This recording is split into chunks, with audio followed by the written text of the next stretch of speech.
Hello, Film World. I am the Patrick, your host of Tomorrow Comes Movies, the podcast that spoiler talks movies. And each episode, I am joined by a guest co-host from a roster of movie fans to varying degrees. Welcome back, and thank you so much for tuning in. And before I get started with the announcements, remember you can always join the conversation no matter what episode of Tomorrow Comes Movies it is by doing one or two different ways. First way, you could just hashtag TOC Movies wherever you're at on social media. And then the second way, once again, hashtag TOC Movies, and you can add us. Our social media handle is the same everywhere. It's at TOC Movies. And yeah, you're always welcome to join the conversation, and I hope you do. And then one other thing. Please, I really would like to get some reviews. If you would be kind enough to review us on Spotify or Apple, I'd really appreciate it. And of course, on YouTube, if you tune into the video version, please, let me know what you guys think of the episode. It really means the world to me when people let me know, even if it's negative feedback. That does happen. That's part of the game of creating things. Also, real quickly here, before I forget, this is an audio only release podcast for this particular episode. The announcements. Action series is wrapping up, having some technical difficulties with the last couple episodes. That's why they have not come out. And then there's a couple more that I haven't really begun editing, but I'm about to. And as far as I know, those ones are okay. But there's two that I really need to get out, but couple setbacks, but they are coming out. If you're the guest co-host on those episodes, please continue to be patient and thank you for your understanding. They are coming out, and I am excited to wrap up the action series. Hidden Gems of Cinemas look like it's going to follow a similar route to the action series, where now that I'm off of hiatus, we're going to be having a lot of recordings. I've already done 3 so far since I've returned, and yeah, it's going to be exciting for Hidden Gems of Cinema because that one I was really excited about that series as well. And then from there, we're probably going to get back into monthly themes and capping how many people will be coming on. And if you want to come on the show and something like that happens where like I cut off a certain theme, not a big deal. I'll have another theme that you can come on, or you can cover new movies. I'm looking to cover more new film releases in theaters. And one of the episodes I did record recently is a new film. So yeah, I'm hoping to continue to do that. And what else? Oh, I just want to say thank you to everybody who listens to my podcast. And also a huge thank you to all my guest co-hosts. It really does mean the world to me. I can't stress this enough. Is just recently I've been dealing with something, and it was really tough on me, and I was really fortunate that I did 2 recordings recently, and it really helped me put things in perspective with this podcast, and that I'm very grateful that people take their precious time to come talk movies with me. It really helped me regain my love for movies. I've been going kind of in a funk with that. So I just want to say to all my guest co-hosts, thank you so much for what you bring to this podcast, because this podcast would not be possible without all of you. Actually, really, I mean that sincerely, because then I would have no podcast, because like I can't imagine doing a solo podcast. And I think that wraps up the announcements.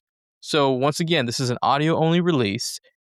This particular episode features a first-time guest co-host. This is an awesome Twitter mutual of mine that I met through the film community on Twitter. And they have one of the most unique names. And I'm going to finally be able to get down to the origin story of it, because it's so unique. And it's funny is I get to say this name to him. And I'm very excited to bring him on. So please welcome my awesome Twitter mutual, Edwin, a.k.a. Movie Douche on Twitter. How you doing, Edwin? I'm doing good. How about you? I'm doing good. I have to ask, what is the origin of your name, Movie Douche, as your Twitter handle? It's so funny. It's kind of funny because I actually always forget that I have that as my handle, and then people call me that, and I'm like, "Wait, what?" But I'm like, "Oh, yeah, yeah." It's kind of random, like, so back in college, I had a friend, that we lived in the same floor in our dorms, and she was actually helping me make, like, it was like some dating profile, like Hinge or something. And then she was like, "Yeah, make a unique name." And then obviously, like, all my friends know I love movies and I'm very, like, passionate about my opinions. So she was like, "Yeah, you should make it something funny," and we kinda just, like, randomly said movie douche, and when I started making, like, my letterbox handle and things like that, I just kind of stayed with that because it just kinda stayed as my name, and I don't think I'm that douchey, but maybe a little bit, I don't know. No, I would say in every interaction I've ever had with you, because like I do talk to you. I'm not as frequent right now. I'm about to explain what's going on with me because I've been MIA. But no, you've never been. There's never been a time where I'm like, movie douche is being a douche. Like never. You're always fun to talk to, and it's always, cool, and I'll pull back this current. If you want this edited, don't worry, I'll take it out, but one of the, questions I always ask people, and it's okay if you don't have it because 'cause we're gonna do what we call the introduction, is I wanna get to know you because this is the first time I'm really talking to you outside of, Yeah. Twitter, is in the introduction, we get to know you before we get into the movie review so that people know where you're at in terms of movie taste, but the first question is always, how did we meet? Is there a specific interaction or memory? And it's okay if you don't, because I think I have 3 with you that I can pull up, if I'm correct Oh, on you. really? Yeah. Okay, actually, I don't remember. I just remember, like, seeing you, like, type questions and then me, like, starting to reply to them, but I don't remember, like, a specific moment. It's all good. Okay, so here's one of them. If I'm correct, this better be you, because if not, I might have to end the recording. Yeah. Didn't you once tell me on Twitter that your mom gives you Post Malone updates? Yes, she's obsessed with Post Malone, like, like, that's one of her top crushes. Like Is that a deep cut? You're like, "You were not expecting me to pull that, right? No way." I didn't remember saying that, but yeah, she loves Post Malone so much, like, obsessed, like, she has, like, 50 Post Malone shirts, it's crazy. It made me laugh when because I remember replying, you're telling me, like, "This is real," because I didn't know if it was real, you're like, "This is a real thing. This happens all the time." I'm like, "What's the latest update?" And I think you told me at the time what the latest update was with him. Um, and then let's see here, number 2, I hope I'm right on this. Did you help some kids get into Obsession? Oh, yeah. Yeah, I did. Awesome. So, yeah, I was just waiting outside of a movie theater, so I have, like, the AMC A-list, so I go, like, very often, and then it was in Arizona when I was still there, and I was just kind of I was in between movies, so I was just outside chilling, and these kids just came up to me, and they're like, "Are you gonna see a movie right now?" And I was like, "Yeah." Like, I was all suspecting they were like, "What do they want from me?" Like, and then they were like, "Oh, could you get us in to see Obsession?" And I was like, "Oh, yes, that's fine, like, I don't care about that." I was like, let's I mean, they were, like, 16 years old. I was like, Mhm. like, let's open cinema up to the youth? Yeah, and I remember, like, you posted I came in hours later and responded because I saw a guy arguing with you, and I'm Oh just my like, god, yeah.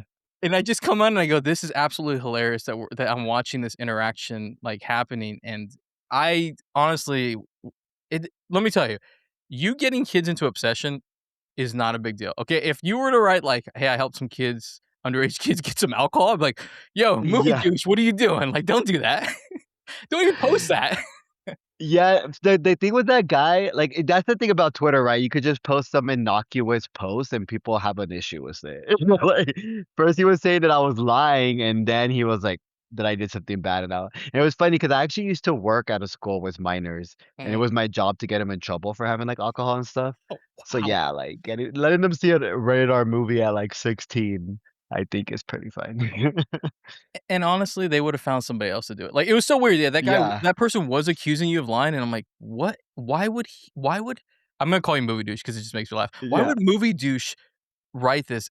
Like, what do they ga what do they gain from this? Nothing. So, yeah, I believed it, but that was 2, and then the 3rd one was, I remember you posted something in Arizona, and I knew the theater or the area, and because I used to live in Oh, Arizona like yeah. you, Yeah. and so, it's funny how, like, because when I lived in Arizona, I'm like, I was like, "I don't think anybody ever lives here," and then I go on Twitter, and I have mutuals that had lived there or still do, and I'm like, "Oh, okay, so there are people who love movies out there too."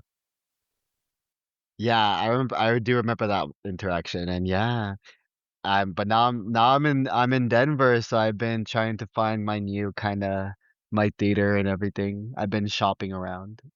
Yeah. How's that going? It's been good. I mean, I'm still sticking with AMC. It's just like which AMC theater, because there's one that's a little bit further, has more of a selection, and it has the IMAX. but there's a closer one that has like only a few theaters or a few screens. So it's been cool. But there's also an Alamo Draft House here too, and I really like that theater. Oh, So I went to go see a movie there, and it's there's a lot of theaters to kind of like look around. yeah. I've never been to Alamo Drafthouse. Is it the real deal like everyone says? I've been to the one in LA a few times and in San Francisco, I think. But it's cool. I mean, like you order food in there. It's way nicer than like a just like like an AMC or Regal. It kind of has that cinema feeling with like all the old movie posters, and the theaters usually look like more classic. So, and they have like events and things like that are movie related and show a lot of older movies. So it's really cool in that regard, I would say. Oh, wow. I need to get on. I mean, I'm not that far from LA. I don't know why I haven't gone in there. But we're gonna kick off this first question. It's always a lot of my questions. I don't know. Like I said, I assume nobody listens to this podcast or does any research. So these questions do come pop up, but the conversations always go to different directions here. But what film or films made you love film? Yeah. I guess I always grew up with movies and loving movies, but I think when I recognized that it was starting to become a passion of mine was around middle school. I would say around seventh grade. My cousin came back. She had married somebody in the military, so she was living in Germany, and she didn't know German or anyone there, so she was kind of just secluded in her house, and she just bought like a bunch of DVDs. And this was 2005, so she had like all the movies from like 2005. And then like she just came back, and like I started watching all the movies. I got really into Roger Ebert, and I started checking out movies. I would say like the two directors that I kind of started with were Tarantino and Scorsese. So those were like kind of those movies that I started with, like Goodfellas, Pulp Fiction. So that's kind of what started me loving movies. You can't go wrong going down the Tarantino or Scorsese route. And it's funny, you were talking about movie theaters. I don't know what's happened since I podcast. I stopped going. This movie we're about to review is probably the first movie I saw in probably maybe over a week. Oh, And really? yeah, ever since I podcast, I'm going through something, movie dude. Maybe you can help me. I love movies, and I was going to like movies every day, and I stopped doing that. But now that I'm like kind of in acting classes and I'm doing other things, I'm starting to let go where I'm like, okay, movies will be here when I need them to be. But now I'm like, I'm out living, and like it's really strange because I don't want to stop living, but I also want to get back to watching movies. I don't know if you've experienced this, but this is very strange territory for me. I get what you mean. Yeah, like for me, I usually go every weekend, but like now that I'm new to Denver, like I haven't been going as much either, but at the same time, you're right. Like you don't have to see every release, but still go every once in a while the movies you want to see, and I think it's worth it because like sometimes, yeah, like I would see you were going a lot, and I would go a lot too. Sometimes it takes over your whole week, and you're planning your life around these screenings instead of anything else. Yeah, I mean, yeah, it was really because like I wasn't like outside of like your normal life. Like I didn't have much going on at the time. But then I started doing acting classes, and I'm really, really getting into it now. Where like it's really like a thing for me, and I'm like, okay, I'm really feeling this. And then you have to really start putting work in because you can't just half-ass it. Yeah. Because then you got to go up and watch other actors like kill it, and you're like, that's why you didn't kill it, because you decided to go watch The Furious the other day, and you didn't yeah, you weren't prepared. So, yeah, it's funny, yeah, you caught me. It's by the way, I always pull back the curtain with all my guests. There was a little bit I'm a little creatively drained because I just did this incredible, run of episodes, but talking to you is like recharging my battery because like, that's what I need. I need, like, a fellow movie fan to help me recharge the batteries because I have been podcasting so much now that, like, talking movies should not be as draining. Like, this is really ridiculous Yeah. to tell you this, but it is draining because, like, the movie we reviewed, I just barely finished it. That's how long it took me to rewatch it because I have to sit there and write notes and things, and so, um, I'm glad to have you on. I didn't even say that, but I'm glad to have you on because it helped me recharge my batteries, and maybe you'll help me get back to the movie theater next week. Yeah, dude. That's like the greatest compliment. I'll take it. That's the cool thing about this podcast is like I get to interact with you and so many others on Twitter or bring back people from my movie theater days and or meet people that I've met from my acting class, and it's kind of fun because I think as movie fans, we're always looking for others that are like us, and it's hard to find them in the Yeah. wild because, like, it seems like they're not in the wild, but then you go online and it's like Pokemon Go, the way everything is like catch them all, right? Like with all your mutuals. Yeah, no, you're really right. Cause like, just like my friends in my life, like, they don't go to the movies that much, you know? So it's, like, hard to talk about all these movies with somebody, and even people don't, like, know as much too, and, like, sometimes you'd like, "Am I, like, yapping too much about movies? Are they like, 'Shut up already?'" You know, like, it's different with, yeah, people, yeah. Yeah, that is a struggle of a movie fan every day is going out in the wild and talking. And speaking of movies, what are some of your favorite movies? So also with James Stewart, that's why I was happy to do this movie. It's a Wonderful Life is a movie I usually is my go-to to say like my favorite movie ever. And I think it's because like it's always so emotional for me. Like I can't help but be like moved by the movie. So I love that movie.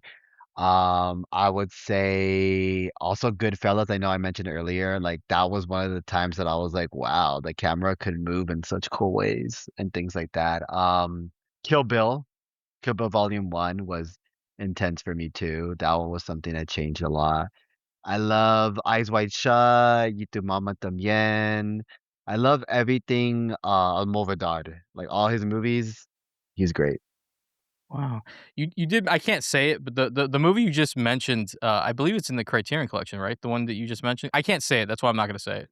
Y Tu Mama También? Yeah, 'cause I need to see it, and everyone says it's great, and I need to see it because everyone talks about how great it is.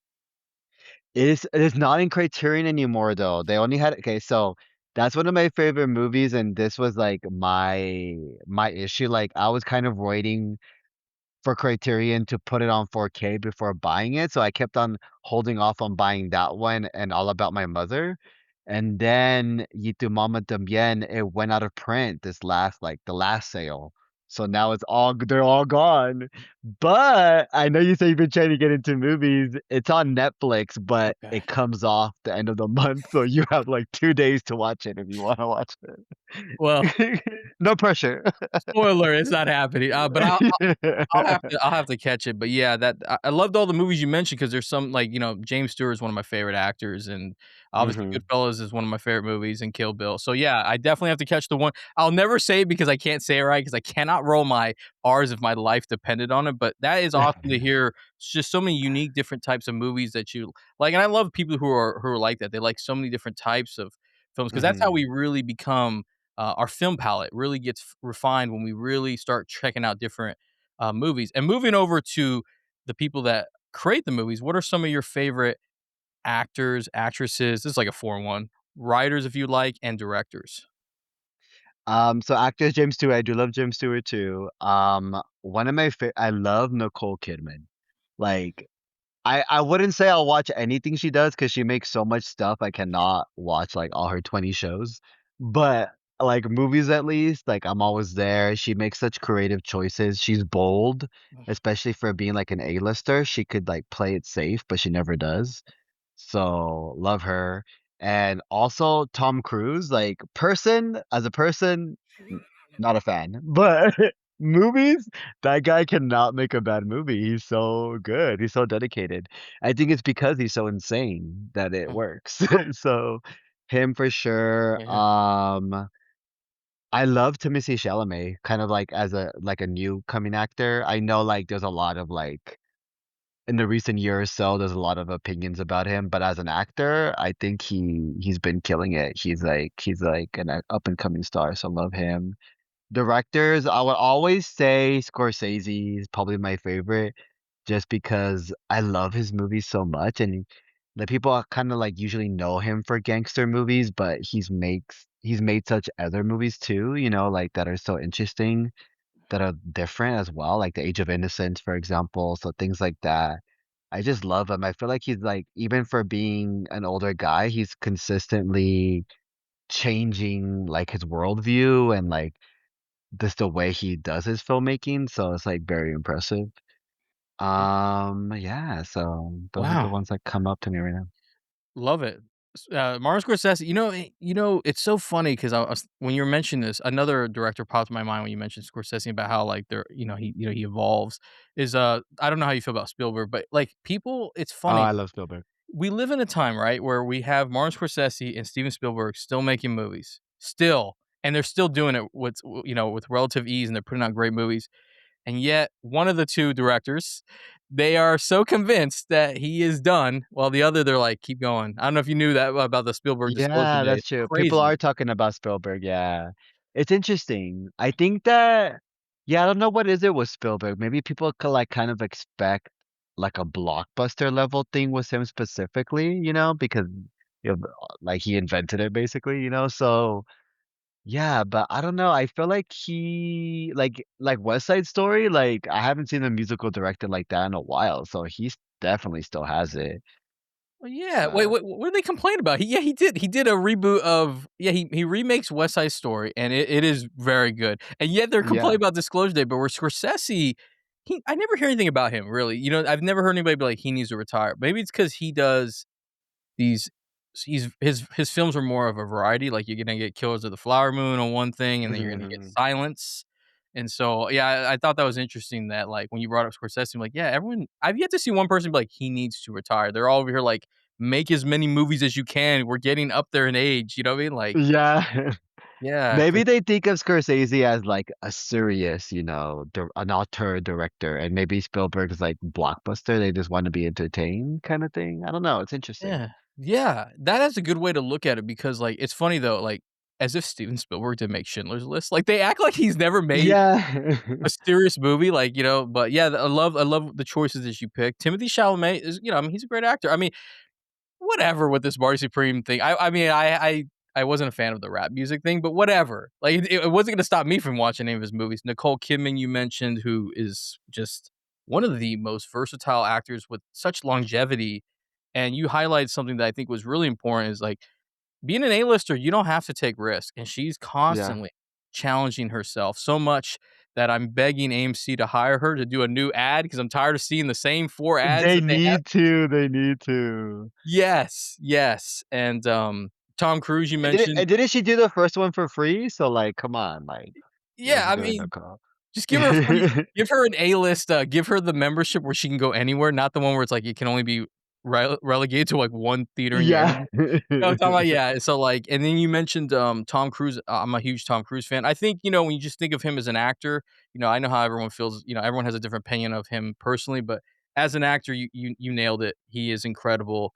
The man can act. I think people forget because he does these crazy stunts, but the man can act. If you go watch movies like A Few Good Men or Rain Man, and you're just like, "Whoa." So I think we're gonna be getting that with Digger. I'm hoping Digger's gonna Yeah, get I'm excited for it. yeah, I that's mean, that's I don't know if it's a hot take, but I'll say, like, Tom Cruise is, like, our Buster Keaton, because to be able to do, like, these kinds of stunts out there and, like, still kind of, like, feel like it's relatable, like, he's not, like, he's falling and, like, making mistakes, like, we don't get that kind of physical acting like that anymore with CGI and things, like, he's a badass. no, and I hope anybody listening to this knows who Buster Keaton is. Right now, they're like, "What is that? Who is that?" That's a great deep Google cut, by him, the way. guys, Google him.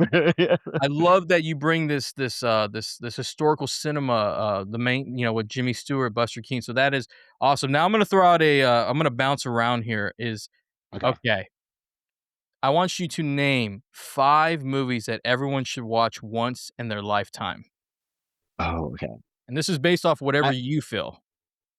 I will say I will still say It's a Wonderful Life because I firmly believe that's a movie that everybody loves. Like, if you don't love It's a Wonderful Life, like, I don't trust you because, like, do you not have emotions? Like, you don't have to say it's, like, the best movie ever, but if you hate it, like, wow, you don't have a heart. But so I think it's good because they also, like, melds all these genres. So I remember, I studied film in college, and I remember we did, like, a screenwriting class, and we used It's a Wonderful Life as an example of, like, how it, like, melds all these different types of genres, like, it's a rom-com, it's a fantasy, it's a drama, it gets pretty dark, and even, like, just the first few, like, pages of the script, like, get you completely into the movie already, so definitely something that I think people should watch. Um, Agreed. what's that? I would say All About My Mother, also from Almodovar. Um, Spanish director. That's my favorite movie of his. Like his movies are so colorful and like in like the cinematography, but and the costume design, but also his characters. So he has a lot of queer characters, he has a lot of crazy characters, but he finds like this like emotional core within all of that. And that movie is like a really interesting one. Like Penelope Cruz when she was young and very melodramatic, but very profound in a way too. Um, I would say this is probably kind of random, but I'm kind of thinking of like movies that I watched when I was studying film in college that kind of like blew me away. And one was by what's his name? Fassbender? Uh Rainer Werner or Werner Rainer? I was confused which one's first, but I think it's Rainer Werner Fassbender. And it's called Ollie Fear Eats the Soul. Have you ever seen that movie? No, you just stumped me. So it's this German movie, and it's about this like older woman who she befriends this like immigrant, and I forget what Mm. region he's from again, but he's brown. And of course, there's racism in Germany against immigrants and brown people, and they kind of like start this like romantic affair, but he's like a lot younger than her, so also all her kids are like, "What the hell are you doing?" You know? But it's like it's actually very, like, intimate and sensitive, and it talks about all these issues in a way, like I like movies that, like, have these bigger issues, but they're not so in your face. It's just, like, it's a real slice of life, but it also makes you think about these topics that are relevant to our time as well, you know? So, I think that's a good one. Wow. Wait, I have to do 2 more still? Let me think. It's always like when you like like when you like with yourself, you're like think it's like when Little Box were to ask you your 4 favorite movies, you think you would do good, and then when you're in the spot, you're like, oh shit. So Yeah. um, and the other one that I love as well, Singing in the Rain. I know like this is for like kind of like It's a Wonderful Life, where I know there's people out there that say they don't like musicals, and that's fine. I get it. But Singing in the Rain is one of those musicals that I do think like everybody could love as well. Even like small children too. It's just like it's just the best musical ever. And it's also about like film history in a way, you know, going from silent movies to sound, and then the music, the dancing is just like top tier. So like like people just have to watch that movie, I think. And I'm gonna go with a Studio Ghibli movie. I'm gonna go with My Neighbor Totoro. I watched that with my little brother when we were young, and I think it's for like really good even for young kids. It's just, you know, very it's a good movie about imagination, but also dealing with like some heavier themes like possibly losing a parent, things like that. But like it's like full of imagination and it's weird, but it's also personal. And of all the Studio Ghibli movies, I love that one the most. Wow. I mean, if this was a if I was playing the Knicks game, I'd be shooting 2 for 5. They would not trust me at the end to win that ring because I've only seen 2 of the movies, the first one and then the last one. Yeah, I need to watch the 3 that you mentioned because they just sound phenomenal. But you did say something that made me laugh was the letterbox thing where you have to do it. I did it with somebody. It has not come out yet. And yeah, let me tell you, it is funny to do it with somebody who's like, okay, hold on. Because like yeah, they got up to 3 and then I'm like, we need one more and they couldn't. And then I was like, all right, let me get in here and let me this is what I do as a podcaster. I'm like, now I come in, I'm like, let me help you get that fourth one. And they know who they are. They better not let me timestamp that out. But yeah, that's an inside joke. But yeah, like love the choices though. So like it's funny with me is I give you these like this is not a secret for anybody. Everyone hears this on the show at one point in the episode. I give everyone the questions in advance except ones that I come up with last minute. So it's always fun to do these because when I do them, they're gonna go from the top of my head. So we're just gonna roll with what I'm gonna pick here. But you did say It's a Wonderful Life, which I haven't even said is one of my favorite movies of all time. I think it's the one film that should be watched, especially during the holidays. Because I remember when I was dating somebody and they were I would make this joke with the family, like, anytime they would complain about something ridiculous, I'm like, "All right, everyone sit down. We're watching It's a Wonderful Life. You need to learn how it is." And we're doing black and white. We're not doing the color version. Oh, yeah, no, that's a Yeah. blasphemy. Yeah. And so I love to hear that you say A Wonderful Life because I think it is one of the most important movies, and it really will help you, especially when you're dealing with things, like, you look at life differently when you see that, it's like, "Okay, life sucks, but it could be worse," you know? And Yeah. and so I'm glad that you highlight that, but the 5 that I'll go with, first one is going to be, Do the Right Thing, Spike Lee's movie, Ooh, love because that movie. yeah, I think we need to watch it because 'cause I'm seeing a lot of shit going down, not liking it, and I'm thinking we're not Yeah. listening. Um, Number 2 would be The Great Escape. I always bring this one up because I Oh, think it's that's one of good. the yeah, it's one of the greatest war movies that nobody talks about, and I mean, it has everybody you could think of. Somebody from Jurassic Park's in it, The Notebook. I mean, you have the King of Cool, Steve McQueen, or if you watch Once Upon a Time in Hollywood, you might see that Rick Dalton almost got that role. So those are the 2 that I would highlight first. 3 is a movie that I think I've mentioned maybe on this. It's called A Better Life. I saw this, I think it came out in 2012, and it's for one of the directors of Twilight, one of the Twilight movies, but it's about this man who came into our country illegally, and he's just trying to make a living. And he goes through some shit with his son, and it was one of the most profound movies I've ever seen because I grew up in California, so this hit home for me, and also it's nominated for Best Actor, and nobody's heard of this movie. It's crazy that nobody's heard of this movie. No one has seen it, and I remember seeing it at AMC for free. That's how they couldn't get people to even come to this. I would have paid for Dang. it, but it stars, I can't say his name right, but he is in The Hateful Eight, is, Demian Bichir? I've actually seen that movie. It's, I believe his n name is if I'm maybe I'll butcher it. I'll do it for you, Yeah, so you don't have to butcher it. I think it's like Demian Bashir or something like that. thank you. It sounded so much better when it came from you, but yeah, that would be my 3rd one. 4th one, I gotta do it. I have to do it. I'm gonna do it. La La Land. I think if you're a dreamer. Oh, I love La La Land. Yeah. I'm a huge dreamer. I'm currently going through La La Land right now, and I think it speaks to people who wanna pursue things, and there's a realism to it. I know it's heartbreaking, but that's life. You're the Emma Stone. You're Emma Stone right now. I'm gonna take it because let me tell you, never am never gonna hear that again from somebody. And then number 5. Okay, that's where it gets real tricky is number, 5 for me would probably be okay, here, I gotta think about this. Gotta think because this is this gets real.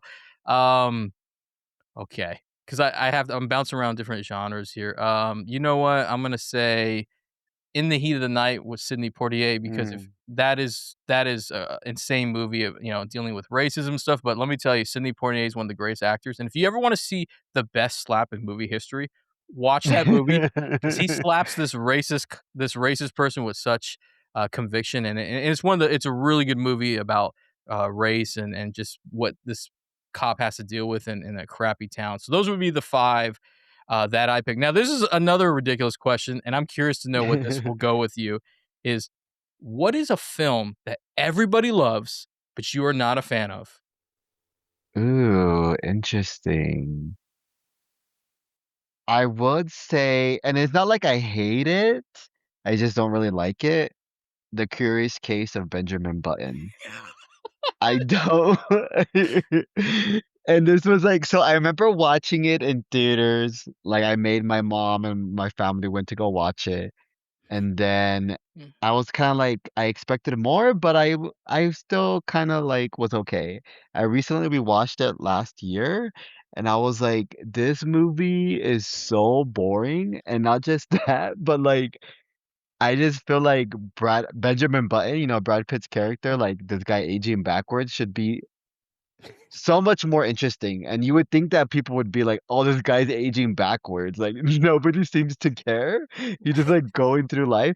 Someone explained it, I remember reading a review that said this back in the when it came out, but they said, "Forrest Gump is an ordinary man who extraordinary events happen to, where Benjamin Button is a extraordinary man where ordinary things happen to him. And I think that's the best way to describe that movie. Wow. I haven't seen it in a long time. I did like it, but I remember I was real big back in the day with trailers, so I remember I would always say things from the trailer, but I almost send you a postcard. Like that was it was that Yeah. I don't know why, but that always stuck in my mind. But that is funny. I have to rewatch it, and I have to rewatch it and then message you and be like, let's see if I feel the same about it when I did, because I did like it. But that's a good one. I didn't think you were gonna pull that one out. Okay, so now I have to think here. It's a movie that everybody loves that I am not a fan of. You know what? I'll say it. I've said it before, kind of.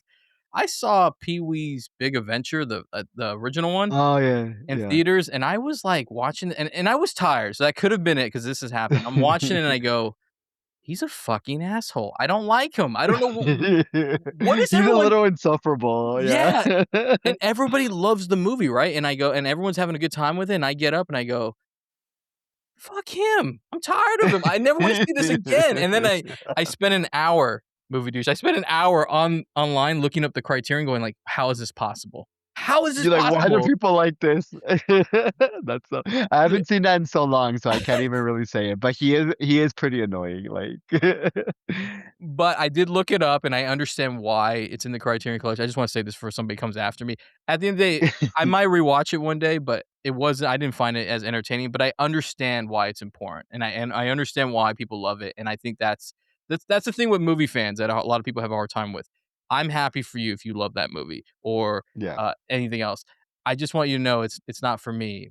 It is what it is, but, like, I'm not gonna rain on your parade, and I wish more people in the film community were like that, but we know that's not the yeah. case because you see the timelines, it's a constant, "What did you say? What did you say?" Like, oh my god. And then as we do this because, like, we'll never like, you'll never know when this comes out, but I always kinda, like, add little timestamps of history so, like, people kinda have an idea of when it comes out, but the Criterion Mhm. Collection sale is happening right now, so this question is Yes. for you is, like, do you collect physical media, and will you be buying anything from that sale, or have you? I haven't yet. I do want to for sure. I do collect physical media. I actually just started up again about 2 years ago. I had a bunch of DVDs and then growing up and I just kind of like moved around so much so I actually gave it to charity. And now I kind of started up again the last 2 years. So, yeah, I wanna get All About My Mother. That's the 'cause the same thing with Yitu Mama También, like, that one was always on Blu-ray and then it went out of print, so it's All About My Mother. I'm not gonna let that happen to me again, so I'm just gonna get it because I love that movie. So that one, I'll have to see what else is there. I know there was some, like, newer movies that I wanted to get to, but yeah, definitely gonna try to take a full advantage of that. I don't know what's going on. I might have to I usually never sit it out, but since I discovered Criterion in, I think, 2024, so, like, might have to sit out. I'm going through a La La Land thing right now where, like, I just saw how much a class is gonna cost me, and I'm like, "Okay, well, Criterion Collection's gonna have to wait because if that's what I'm gonna end up doing, yeah, it's gonna have to pass. But I also do collect physical media. I've stopped. I've actually haven't bought much really in the last. I probably bought like 5 in the last 4 months, which is like really weird for me considering I would go crazy. But I love to hear that you collect physical media. And you did say something real quickly. This is gonna wrap up your introduction. Is you said you did study film in college. How was Yes. that? What classes were you taking for that? And did you love it? I loved it. I went to school in Santa Barbara, and so it was more like film theory and analysis as opposed to like production and something. Like UCLA would have been more like that. But back then I wanted to be a film critic. So Mhm. like Roger Ebert was my hero. Still is, even though he's passed. I love it. I like that's what got me into movies. I started watching, Ebert and Roper and reading all of Roger Ebert's reviews and his books. But yeah, so I studied film because I want to be a film critic, and I loved it. It was all like theory and analysis, and I still have my film books, and I still look at them to time to time. But yeah, I loved it. I wish I took it a little bit more serious. It was my first time moving from a small town to like a party college, so I was also having a lot of fun. But yeah. Wow. Yeah, I was given some advice recently to go back. They're like, "I think you should definitely go to college and learn how to make movies." It was so funny when I got this advice because I was like, "I think I'm a little bit older than you." I was like, "Okay, well." I don't know, I might, I mean, it was good advice because like, it can help with networking and stuff, but yeah, I was curious, and it's funny, you kinda answered my question, was like, 'cause you mentioned Robert, Ebert, and I'm like, I'm wondering where Movie Douche is at, like, do you remember, Siskel and Ebert? Do you remember that? Yeah, yeah, Okay. yeah. Yeah, okay, that's how I need to know where we're at in age, is like, do you remember Siskel and Ebert? Because people always remember, Ebert and Roper, so that Yeah, you that's really are a true. fan of, Ebert if you know Siskel, but yeah, that's cool about the film critic. Yeah, it's funny, as me being an actor, like, I should look at you like, "Oh, film critic," I don't really care, Yeah. but I think, film criticism is interesting because I think people give the critics too hard of it. I think the problem with film criticism right now is we live and die by these critics. We're like, if they don't agree with us, they're wrong. If they ag Yeah. if they don't like the movie I like, they're an idiot. It's crazy. Like, People get so mad and, like, personal if someone doesn't like a movie, like and I'm like but the thing is so interesting is to read other people's opinions, and I think that maybe a little bit of that's how the movie douche kinda thing came too. Because Roger Ebert was never really a douche per se, Mhm. but he could be a tough on movies if he did not like them, you know? But he had, like, credibility. He could, like, be really cool as an actor, but then be like, "Their movie sucked." You know, like, so, like, I respected him, and he didn't, like, take gifts and things like that, like, now from criticism, it's a lot of, like depending on the publication, it could just be publicity, but I think there's a lot of, like, actual film critics out there writing still good, interesting work, but yeah. Yeah, and we need them. I know this is hard for film tour to hear this, but we need them. You don't have to, Yeah. you can watch the movie yourself and still look at all the critics and what they think, and I wish more people were like that. But that wraps up your introduction. I'm so glad that we did this because now I've gotten to know you. The batteries are recharged, and Yes. we are reviewing the oldest movie in Tomorrow Comes Movies history, which was what Ooh. you just beat Roman Holiday, which I just put out. Tomorrow Comes Movies presents Hidden Gems of Cinema.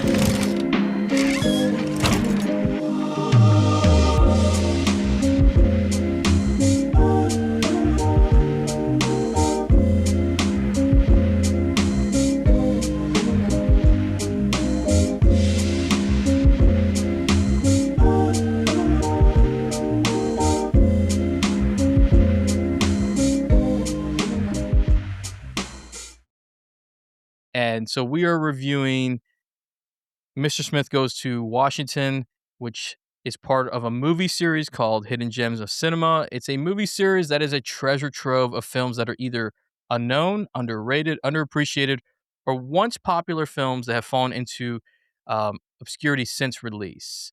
And before I ask you the questions, I'm gonna give the movie facts here. Mr. Smith Goes to Washington. I said that right. Like, I literally did I say that title right? Because I was like, hold on, did I get that right?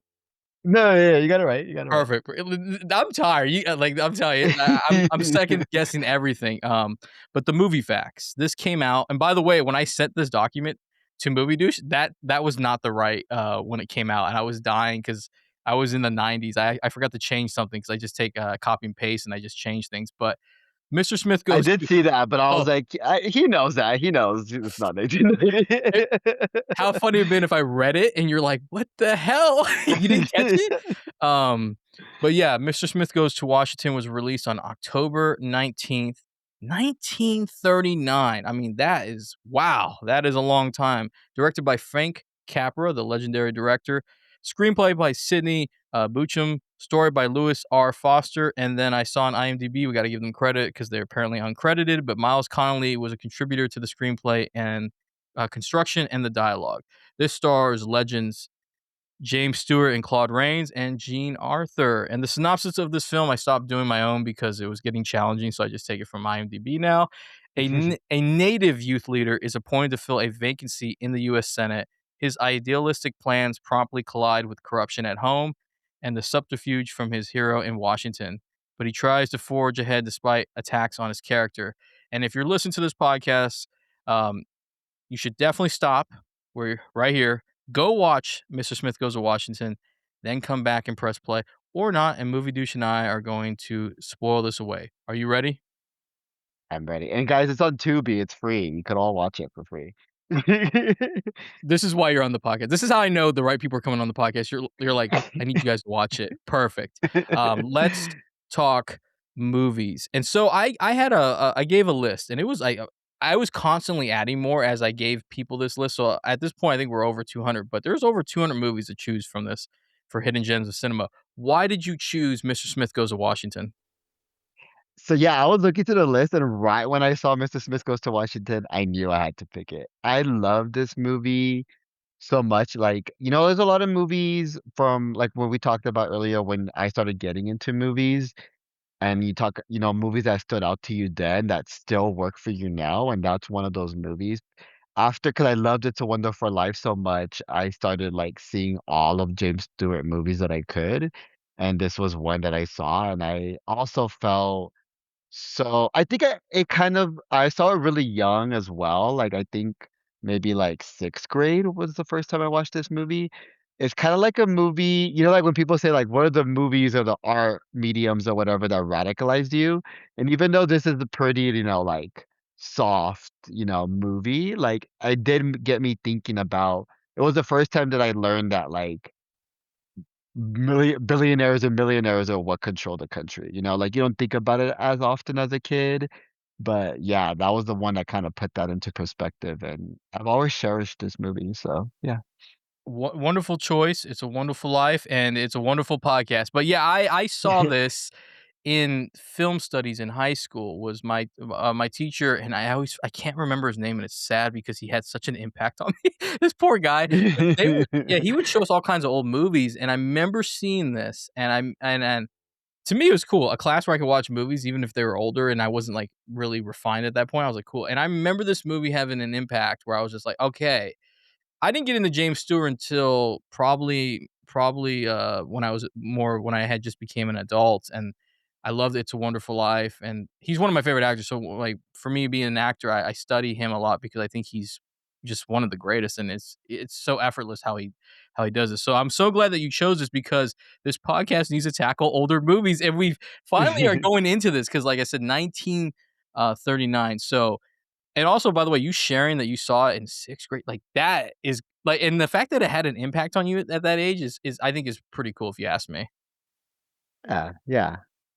So, first question here is, what were some of your first impressions after you saw Mr. Smith Goes to Washington in your last rewatch? And if you even can remember in 6th grade, if you can. I know it's a long time, but if you could. I remember in sixth grade I cried at the end. That's all I really remember. I remember I was moved by it. But rewatching it this time, I think what I thought about after is that this is kind of an idealized representation of what America is, right? Because like our patriotism in this country is supposed to be it's supposed to be like about the little man, and like everybody here has a chance to achieve something if they work hard, and that's kind of like the American dream that is sold to us. If it's accurate, I would say no, but that's kind of so this movie isn't about an idealized America, even though it's talking about all the corruption within it. Is this like optimistic way of that things could be better? And actually, to kind of tie it in, that's kind of what Disclosure Day is too. Like it's a very optimistic movie. I think that like having a movie be optimistic in such cynical times is bold in its own way, and this movie is really unabashedly sentimental and about its beliefs, and I think movies like that are important too. Yeah, actually, yeah. When I my first alright, just know when you come on this podcast, you're gonna hear something. You're gonna hear majority of the time you're gonna hear me say something ridiculous.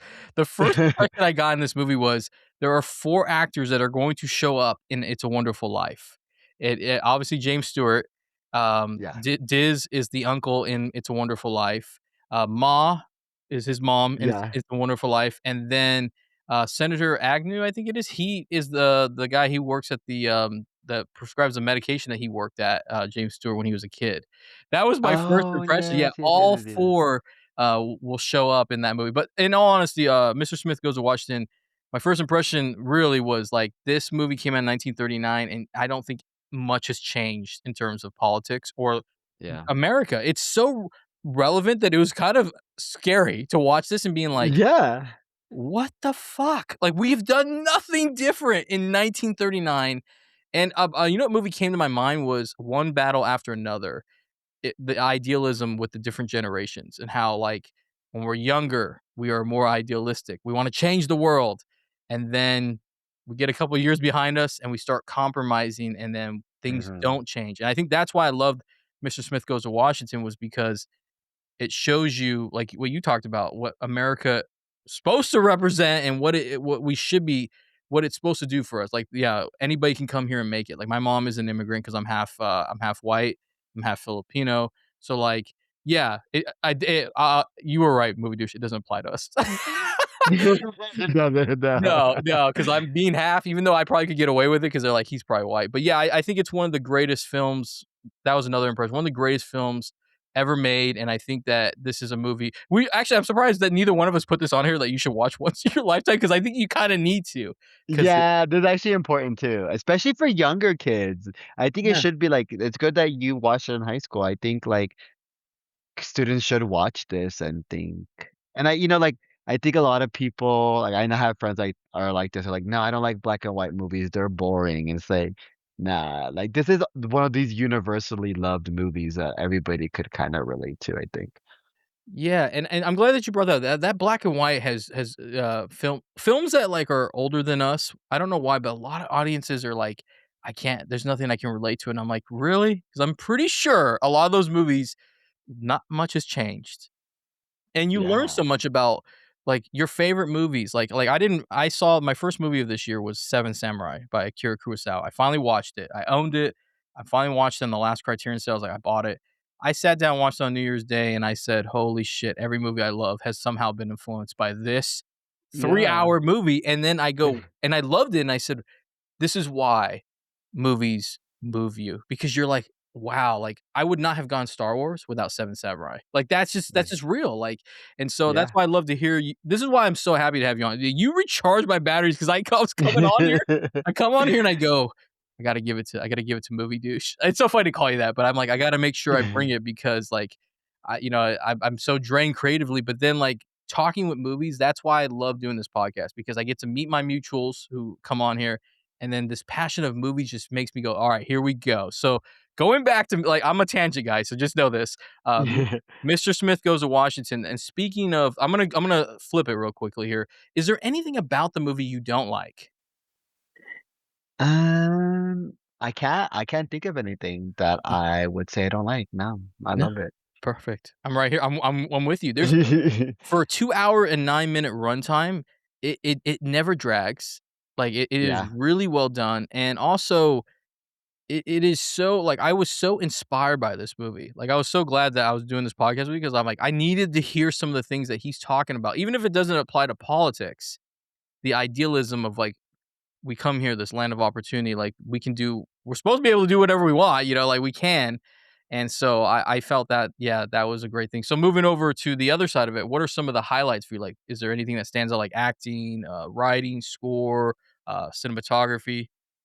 Well, definitely James Stewart. Like this movie works because of him, and that's why people love James Stewart, right? Because he's like this relatable guy that you feel like is an everyday guy that you could root for. Like I feel like Tom Hanks is our modern day James Stewart, Like that's why everybody loves Tom Hanks, Like everybody's like, "Oh, he's an everyday guy." Like they're like good-looking guys, but they're not like, like Robert Redford or something, So like everybody thinks like, oh, let me say, or Jacob Elordi. Let me do a modern one. Hey. So like, so like people like they just seem like relatable people, and so like he brings that to this movie. He makes it believable that he's this like doe-eyed, innocent guy.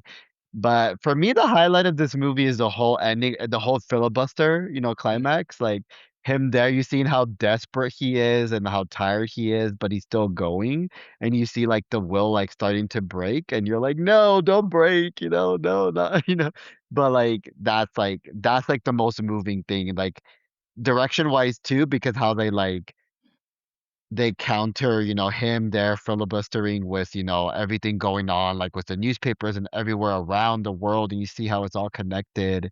and it's all like all the tension rising right there, but in the Senate. So Yeah. masterclass right there. Yeah.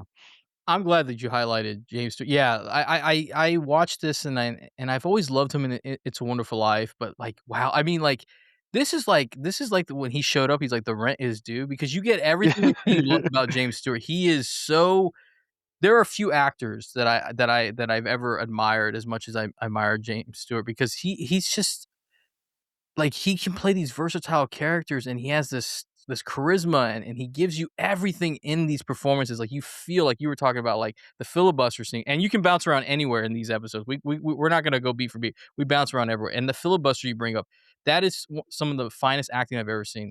Like, he is Yeah. really showcasing what it means to be an actor and what it means to really make you feel something. Because I think that's the thing about people who love movies is we love movies because they make us feel something, and Yeah. when you're an actor, it's so funny that I don't know why I'm saying actor. I've only been doing this for a little bit, but in ways I have acted my whole life in different we've all done it, right? But, like, with Yeah. acting is, like, when you get the script and you're sitting there for, like and this is how I've learned with it, is like, we want to get into this character, and we want to give parts of this character that you're not familiar with. So, like, with James Stewart doing that filibuster, I wish I could sit there and, like, go back in time and be like, "What were you thinking during this? Like, what were you doing in this?" Because there's things in that script that he probably just took in his own creativity and he fueled it into the filibuster, and that's why I have to admit, I think you're right on that. That is one of the biggest highlights. That filibuster scene is insane of how well done it is, and he demonstrates how fatigued he is, 'cause I didn't think talking for 24 hours could be that big of a deal, but yeah, it's a lot. Yeah. Um I guess for me, the highlights outside of James Stewart is Claude Rains because, I've always loved him from, Casablanca, and he's so good. Him and James Stewart, they have some of the best scenes, and Jean Arthur is good too. I always love the dialogue, like, Yeah, she's good. yeah, we don't talk as cool as we did back in the day. We need to go back. Like, we need to really start learning how to be, smooth operators, as I say, because like, everyone talked in a dialogue that sounded so awesome, and everyone sounded It like was they like knew. so witty and snappy. Like they always knew Yes. what to say. And like Yes. they could kind of like insult you, but like you don't realize it because it's so like whip smart and fast. Yeah. The word slop would never come up in this time at all. Like, it would never come up unless you were talking about pigs, like, that I gave him slop, but For yeah, real, because even if there was a bad movie, they still had like great lighting and they still tried, you know? Yeah. yeah, and some of the other highlights is, like, you get to learn about the inner workings of the Senate, and and Yeah. they and the cinematography, the way they break like that there's a scene where they break down where everyone is sitting, like, who's this, who are this, the press, the people, spectators. It's a phenomenal film, but the story is really another highlight. It's a powerful movie about, standing up for yourself and what you believe in, and so those are some of the highlights, for me. Now one of the things about Mr. Smith Goes to Washington is I forgot it's pretty humorous. Like, they do really good job of adding humor to this. Yeah. Do you like the humor, and what is your favorite part? I think everything with Jean Arthur, like she's what brings the comedy. Like when we're talking about like all the whip smart dialogue, like she gets all of that. So like everything that's like kind of funny, you would think it's like not needed for the movie to like drive her forward, but her was everything was her, and I'm forgetting the character, but the one that's like her colleague, the Oh, other like Diz. reporter. Yeah, and then like, like they keep on talking about getting married. Like she's kind of just like giving up. Like she's like, well, screw it. I guess I'll just marry this guy. But like everything like that, like is not needed, but it's like adding this layer to it about her whole life. And I think that's what makes it work. Like it's kind of like a rom-com, basically, within this, all of this stuff happening. So it's also like the moving part because like she's the cynic that's being like changed by James Stewart, but also like even when she's like tells them like, oh, like of course I love you, like come on, like she's a girl that goes after what she wants, and yeah, she's the funniest part for me. You actually, yeah, that you bring up Jean Arthur and the actor who played Diz. There's this scene where like they go out for steak and then she's venting and she comes back. She's like, I'm quitting. And James Stewart just watching her. Jefferson Smith's his character's watching as she's like packing things. And then she says something along the lines of like, I'm getting married. And then they highlight Diz, who gives the stupidest look. And you're like, that's the guy she's married. And he does it and it's pure comedy. So yeah, anything with Jean Arthur was good and Diz.